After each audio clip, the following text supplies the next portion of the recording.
Hey there, folks. So I have not done one of these in a while. Honestly, I forgot I haven't picked up many CDs recently, but here's a few. And you'll notice I'm actually filming this a little differently now. I'm filming this in landscape now. This is no longer going to be posted on TikTok, just here on YouTube. People weren't really interested over there. Might not be interested over here either, but we're going to do this anyway. We're going to do it over here on the YouTube and the YouTube only. Incidentally, still posting stuff on here as well. I'm doing mostly short form content, lots of quotes. I will have some more long form content coming soon, so stick around, maybe subscribe, check out some of those shorts because they're fun too. And let's get going here. We have 3 to check out this time.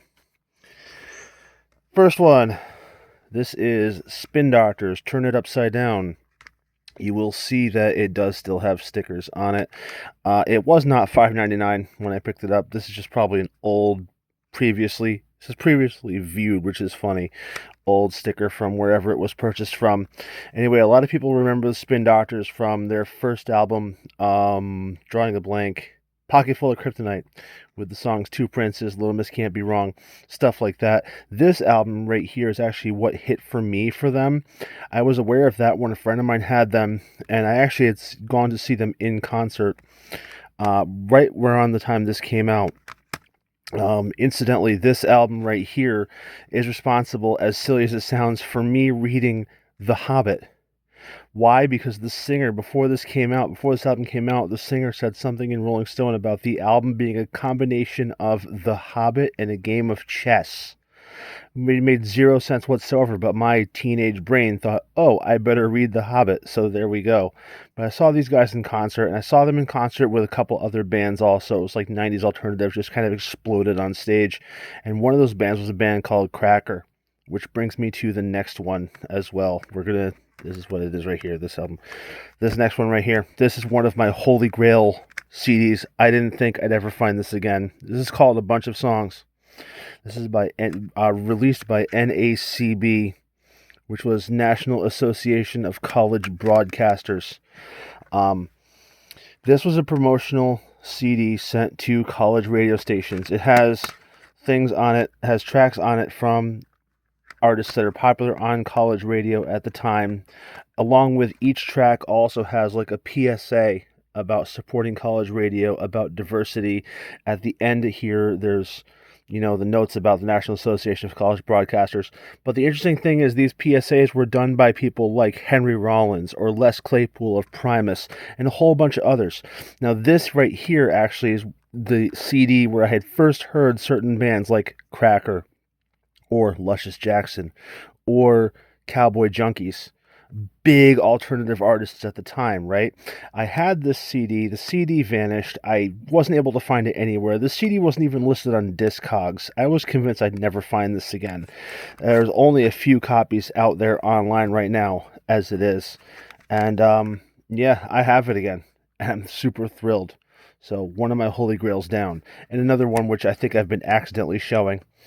Once upon a time, for a holiday gift, I had received a cassette from my grandparents called New Jazz City.